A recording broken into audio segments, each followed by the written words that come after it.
juste la présentation. Salut à tous, aujourd'hui donc on est avec Julien Minel de la chaîne Dans ton corps, DTC, qui a été infirmier urgentiste, journaliste et maintenant qui est youtubeur. Tu as fait un peu tous les panels, là tu enchaîné des casquettes. C'est ça, ouais. J'étais infirmier pendant une dizaine d'années. J'étais en réanimation et au SAMU, après soins à domicile, après en entreprise. Journaliste pendant 8 ans où j'ai fait pas mal de vidéos et où j'ai notamment rencontré Cyprien. Ouais. Et depuis plus d'un an et demi maintenant, je me suis lancé sur YouTube. Ça a été quoi le déclic pour se lancer sur YouTube, l'origine de tout ça? J'y pensais depuis vraiment longtemps. À la base, je pensais lancer ça en parallèle de mon activité de journaliste. J'ai eu l'opportunité de quitter mon emploi chez 20 minutes à la faveur d'un rachat, voilà, bref, c'est pas très intéressant.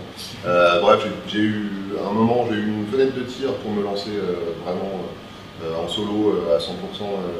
J'en ai parlé avec Cyprien, avec qui je suis resté en contact amical. Je lui ai expliqué mon projet un peu, il m'a dit vas-y, si t'as moyen, fonce. Et il m'a présenté les gens de chez Xicom, qui est son network, qui étaient chauds pour m'accompagner dans le projet, donc qui coproduisent ma chaîne. J'ai eu l'énorme privilège de me lancer. Avec déjà un réseau, ça t'a aidé? En fait, c'est même pas une histoire de réseau, c'est juste de me lancer avec Mixicom derrière, qui me fournissent le matos, le studio, qui rémunère mon cadreur et mon monteur et tout. J'aurais pas pu le faire, en tout cas pas au rythme où je le fais aujourd'hui, avec une qualité en toute modestie, mais en tout cas j'aurais pas eu la même qualité ni le même rythme si je m'étais lancé tout seul dans ma chambre et tout. Ça a aidé à ce que ça décolle ou pas, d'avoir tous ces facteurs quand même plutôt favorables dès le départ de la chaîne? Je peux vraiment pas dire le contraire, évidemment. Ça m'a permis, de faire une vidéo par semaine. On sait que l'algo YouTube, il aime bien ça. Deux, de faire des contenus visuellement au niveau du montage des effets, etc., de qualité. Parce que je travaille encore une fois avec Romain Théo, donc c'est vraiment le métier, donc, qui est un champion. Et puis j'ai eu Cyprien est venu faire le guest dans ma vidéo. Comme j'ai un petit réseau amical là-dedans, j'ai été un petit peu relayé aussi. Donc oui, ça a été un énorme coup de main au démarrage. Après, j'ai envie de croire que si les gens continuent à venir et si les gens sont fidèles, c'est que le contenu leur plaît aussi. Donc c'est un tout petit peu grâce à mon travail aussi et pas juste parce que artificiel, c'est pas un faux anus en Kevlar qu'on vous greffe à la place du vrai quand il marche plus très bien. Voilà, l'opération s'est bien passée. Je vous ai mis un modèle dernier cri. Roulement à billes autolubrifié, Wi-Fi et notification automatique. Prochaine défécation dans 3 minutes. Merci docteur. Ça me fait plaisir, c'est pour moi. C'est un secteur en plus où il n'y avait pas vraiment de youtubeurs, dans la santé vraiment comme ce que tu fais, tu es un peu arrivé aussi sur une case libre et ça aide aussi à émerger peut-être. Alors je dirais pas que je suis arrivé sur une case vide, parce qu'il y a déjà des youtubeurs santé qui étaient là avant moi, qui font pas exactement la même chose que moi, mais qui parlent de santé. Donc il y avait déjà des gens, peu par rapport à d'autres thématiques comme l'humour ou la beauté, etc. On est un tout petit milieu. Donc oui, j'ai eu la chance, en tout cas c'était un choix, donc j'ai fait le choix d'arriver sur ce créneau-là, parce que c'était pas saturé et parce que la santé c'est le sujet concernant par excellence. C'est un sujet qui touche le plus de Français. Ça touche tout le monde, donc potentiellement ça intéresse pas mal de gens. Donc oui, c'était un créneau qui était cool pour se lancer. Et puis YouTube c'est un peu une affaire de famille aussi, ça... Ouais, c'est une question qu'on me posait pas mal au début, bizarrement beaucoup moins maintenant. Est-ce que le fait d'avoir eu mon frère dans le milieu, ça aide? Vous faites des choses quand même radicalement différentes. On fait pas du tout la même chose. Je pense pas que ça m'ait particulièrement aidé. Mis à part qu'on m'a pris pour lui pendant longtemps, ça n'arrive plus maintenant. Non, voilà, je veux dire, il a énormément de talent, mais je pense pas que ça m'ait particulièrement aidé pour le coup, qu'il soit déjà dans le milieu. Nom, prénom et contribution à l'internet. Méniel Adrien, je suis auteur et comédien à Golden Moustache. Il y a encore de la place dans la vulgarisation sur YouTube, tu penses, où ça commence. Il y a eu quand même un gros boom avec tout ce qui est y penser, même ta chaîne, on a quand même beaucoup de gens qui se sont engouffrés dans ce sillon-là. Ça commence un peu à saturer, tu penses, du côté de la vulgarisation, il y aura toujours des sujets à traiter En fait, je pense pas. C'est comme tous les autres secteurs, en fait. C'est comme l'humour. Est-ce qu'il y a de la place encore dans l'humour? Il y a de la place pour des contenus de qualité et qui n'ont pas déjà été faits 1000 fois. C'est-à-dire que si tu as un mec qui arrive et qui fait du queumard pur sucre en moins bien, il n'y a pas de la place pour lui. Par contre, si tu as un mec qui arrive avec un nouveau projet, qui fait un truc qui lui ressemble, qui est quali, il y a de la place pour lui. Et bah, sur la vulgarisation scientifique, c'est pareil. Si tu as des pseudo-y-pensés qui arrivent et qui font pareil en moins bien, non. Il y a eu effectivement cette espèce d'impression qu'il y avait un effet de mode sur les youtubeurs scientifiques parce qu'il y a plein de gens qui sont arrivés en même temps sur le créneau. Mais je pense pas que ce soit je peux me tromper, hein, je pense pas que ce soit un effet de mode feu de paille. Je pense que juste c'était une thématique qui était sous-exploitée. Qu'il y en a, et merci à eux, qui ont défriché un peu le truc en se lançant sur ce créneau-là. Ils se sont rendus compte que ça plaisait aux gens et du coup, bah, voilà, il y a d'autres gens qui se sont mis à le faire parce que ça marche. Mais je pense pas que ça va s'arrêter comme ça du jour au lendemain. On disait donc tu as été infirmier urgentiste, tu as été journaliste. Pourquoi est-ce que tu as arrêté ces deux métiers? Tu avais l'impression d'avoir fait le tour. Quel bilan t'en tires de ces deux casquettes? En avoir fait le tour, ce serait vraiment très, très présomptueux de ma part. J'avais l'impression d'avoir donné ce que j'avais à donner dedans, en tout cas. Voilà. Infirmier, j'ai fait ça 10 ans. J'ai quitté l'hôpital parce que je ne me retrouvais plus dans la façon dont ça fonctionnait. J'ai quitté mes autres boulots parce que je ne me retrouvais pas dedans. Et à un moment, je me suis dit, voilà, on va arrêter d'essayer de faire du neuf avec du vieux, on va faire autre chose. Journaliste, je suis rentré chez 20 minutes, donc j'ai repris des études pour le faire. Je suis rentré chez 20 minutes comme stagiaire. J'ai grimpé les échelons. Mon truc, c'était vraiment de faire de la vidéo à terme. J'ai réussi à monter un projet avec un collègue pour monter une équipe vidéo qui soit cohérente et qui fasse des contenus cool, etc. Donc je suis parti en tant que j'étais rédacteur en chef adjoint chargé de la vidéo. J'avais pas l'impression que moi je pouvais donner plus, enfin que je pouvais faire mieux. Je pouvais faire mieux, mais j'ai pas l'impression que je pouvais moi faire beaucoup plus que ce que je faisais déjà. Et c'est plus ce que j'avais envie de faire. J'avais envie de faire des trucs moi, des trucs perso. Donc voilà, je suis parti à chaque fois étant très content que ce soit infirmier ou journaliste d'avoir fait ce que j'avais fait. Dans les deux cas, ça m'a en plus apporté les bases pour la suite, à savoir ce que je fais aujourd'hui. Donc je suis très content d'avoir fait tout ça et je suis parti sans aucune aigreur envers mes anciens boulots. Je suis très content. Salut Romain. Dis donc, t'es pour ou contre la violence, toi? Bah, je suis contre. Bah oui. Mais pourquoi, en fait? Bah, parce que la violence, c'est mal. Ouais. Mais pourquoi, exactement? Bah, parce que c'est mal. Ouais, ça se défend. Donc tu as bossé un moment chez 20 minutes. Pour toi, la presse gratuite, c'est une bonne chose. On en parlait avec Usul qui lui a dézingué la presse gratuite et qui défend le modèle Mediapart. Pour toi, malgré tout, c'est une bonne chose le modèle 20 minutes, au moins d'avoir de la presse gratuite que les gens peuvent lire feuilleter dans le métro ou avoir cette approche-là. 20 minutes, c'est le YouTube de la presse en fait. C'est versus d'autres trucs, mais la presse papier, elle n'est pas gratuite, mais elle est quand même très majoritairement financée par la pub.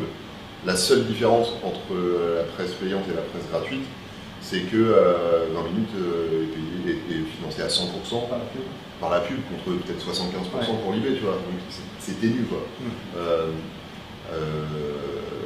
Après, évidemment, ça a des conséquences, mais globalement, c'est quand même pas fou. Oui, il y a Mediapart, mais est-ce que tous les organes de presse peuvent fonctionner comme Mediapart?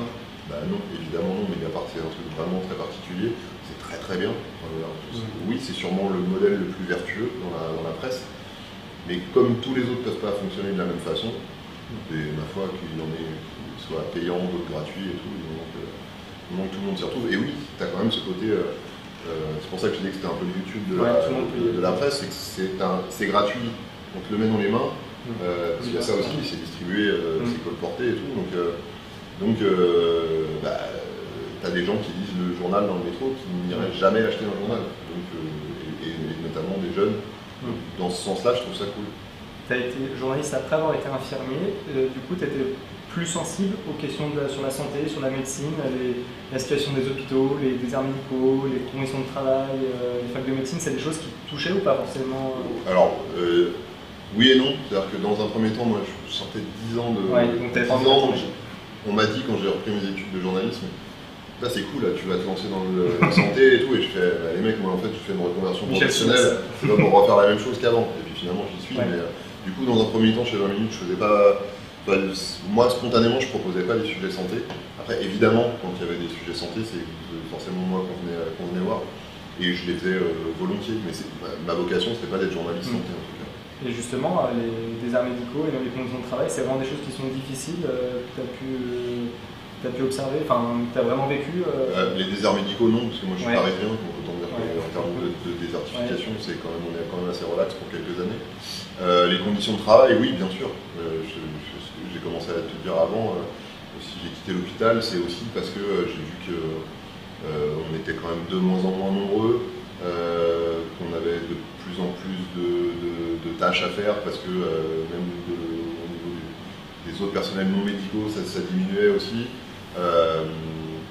Donc oui, bien sûr, les conditions de travail, moi c'est quelque chose que j'ai vécu et je pratique plus aujourd'hui, depuis maintenant plus de 10 ans, mais j'imagine à quel point ça a dû empirer depuis, donc ouais, clairement. Est-ce que je suis sûr d'avoir envie d'avoir Dieu tatoué sur le cul? Ouais, je suis sûr, ouais. On y va? Putain, mais je vous ai donné quoi comme dessin? Ça, hein. Je sais pas si tu en as fait une vidéo, j'étais pas sûr dernièrement si tu comptes en faire une, mais le sujet d'actu de santé actuellement, c'est les médecins obligatoires qui vont être obligatoires à partir du 1er janvier. Vraiment, c'est une bonne ou une mauvaise chose de contraindre les gens à se vacciner. C'est des vaccins qui peuvent être vaccins obligatoires, peut-être. Ouais. Les vaccins, excuse-moi, les vaccins obligatoires, c'est des vaccins qui peuvent être importants, ceux qu'on va nous imposer. Alors, j'ai pas fait de vidéo sur le sujet. Je pense depuis un moment même déjà, avec tous les trucs des anti-vax, machin, etc. Je pense faire une vidéo sur le sujet. Moi, globalement, mon positionnement, c'est que j'ai pas envie de faire de trucs idéologiques, politiques, engagés. J'ai envie de rester neutre sur le truc. J'ai pas la compétence pour dire oui, c'est bien que ce soit obligatoire, non, c'est pas bien que ce soit obligatoire. Là, actuellement, il y a une décision qui est prise. Je ne me sens pas légitime pour la juger. Ce que je peux dire en revanche, c'est que les vaccins, ça a sauvé des millions et des millions et des millions de vies. Et si demain on arrête tous de vacciner nos gamins, il y a des maladies qui peuvent revenir. Parce que les maladies qui sont vraiment éradiquées, c'est-à-dire dont il n'y a plus 0 cas sur Terre depuis plusieurs dizaines d'années, il y en a très peu en fait. Donc il y a eu un certain nombre de maladies qu'on croyait disparues qui sont revenues parce que échanges internationaux, machin, etc. Ça peut arriver demain avec des maladies dont la vaccination est aujourd'hui obligatoire. Si on dit ouais, fais chier maintenant, je ne me vaccine plus contre ça, ça peut revenir. Donc Et il y a pourtant beaucoup d'anti-vaccins en France, en fait, des gens qui sont vraiment contre les vaccins, c'est quand même assez important cette. Oui, parce qu'il y a la défiance et la méfiance des gens vis-à-vis des labos pharmaceutiques, parce qu'il y a eu des cas, il y a eu des affaires retentissantes qui ont montré qu'effectivement, parfois ils font des trucs qui sont du domaine de l'escroquerie ou du scandale sanitaire. Donc il y a vraiment, c'est le côté, le pouvoir, l'argent, la santé et tout. Les gens ils se disent, oui mais en fait les gens ils rendent des vaccins obligatoires, mais c'est parce que c'est pour vendre des vaccins. Et puis en vrai c'est beaucoup plus dangereux pour la santé que ce qu'ils veulent bien nous dire, mais ils nous cachent les choses et tout. C'est du complotisme en fait. C'est du complotisme qui s'appuie sur des exemples tristes et bien réels, mais du coup qui extrapolent complètement en disant tout le monde est pourri. Donc non, soyons sérieux de ça. Il y a 2 semaines, je vous avais proposé de me poser vos questions pour une petite FAQ d'anniversaire. Nous te souhaitons un joyeux anniversaire. Et ouais, DTC a 1 an passé, et comme à chaque fois, vous avez répondu présent. C'est pour ça que je vous aime. Et comme à chaque fois, ça a été une véritable torture de devoir faire le tri parmi vos questions, mais bon, dans la vie, il faut faire des choix. Juste avant de finir, il y a d'autres sujets qui t'intéressent en dehors de la santé, il y a des choses qui t'interpellent, que tu lis, que tu suis avec attention dans certains secteurs, domaines, il y a des trucs qui te préoccupent plus que d'autres. Là, tu veux dire en tant que citoyen, voilà.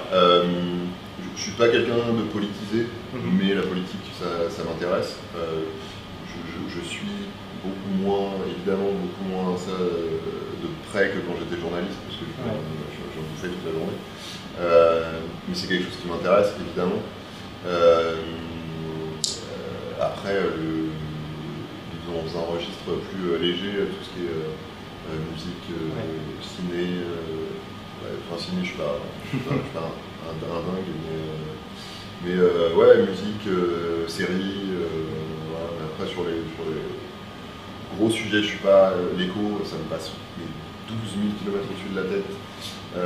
Les relations internationales, ça m'intéresse, mais je n'ai pas une expertise, j'ai pas une vraie expertise dessus. Donc ouais, la santé, la politique, la culture, et c'est déjà pas mal. Ouais. Tu continues de t'informer beaucoup, tu lis encore la presse j'achète plus, je suis plus abonné, j'avais résilié mes abonnements quand je bossais chez 20 minutes, puisque je les avais tous les matins. J'ai pas repris d'abonnement à un journal, je m'informe sur le web. Je retourne vieux réflexe, je retourne très régulièrement sur la home de 20 minutes. Parce que malgré tout, je sais que à un instant T, ce que je vais voir sur la homepage de 20 minutes, c'est quand même assez représentatif des gros sujets émergents d'actu. Je regarde pas du tout le journal télé. Je regarde les chaînes d'infos en continu quand j'ai le temps, genre le matin ou en fin de journée, pour voir un peu ce qu'il y a dans l'air. Okay. Et les réseaux sociaux aussi, tu suis un peu l'actu dessus? J'ai pas du tout fait le ménage dans mes following depuis que je suis parti de chez 20 minutes, donc je suis je suis toute la presse, plein de journalistes, machin et tout, donc j'ai un gros flux d'actu sur peut-être même trop. Je ne sais pas, peut-être.